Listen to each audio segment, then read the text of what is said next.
Vakomana vanochikriticize vachiti aiwa naChamisa mukomana wemavhesis ngaite zvemavhesis ngaite zvekuparidza.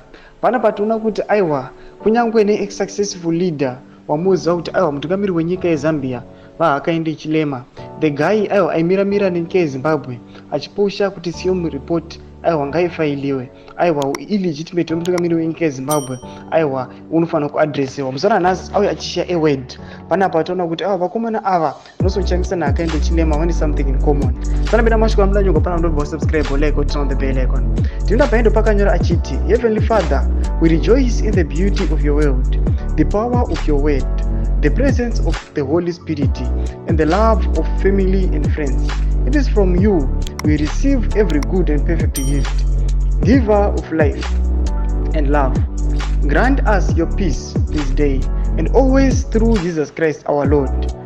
Happy Sabbath. Hakainde Hichilema. Ndo mashuka anodeliverwa panapa naHakainde Hichilema achisubmita achipa thanksgiving to the Almighty. Zvamunongoona kuti aiwa ndo zvangofanana nezviri kugwadza kana zviri kubata vakomana with the ruling party nevakomana vanoopposa kana vanokriticize naChamisa. Ndokuti nhau yemaBible verses iyi hamene kuti ndo vasingadi kuti hazvikunamata Mwari kana kuti zvinovafumira paunhu hwavo, but tikuona kuti aiwa vanorelaya maleaders kana kuti vatungamiri aiwa vanotemba naMwari. Bvunzai mafungiro enyu kuti kudii pamusoro pechitiko ichi aiwa nemashoko amunosiyirwa panapa as a Sabbath message. Tudzai mafungiro enyu pita comment section medu, musano subscribe, like and turn on the bell icon.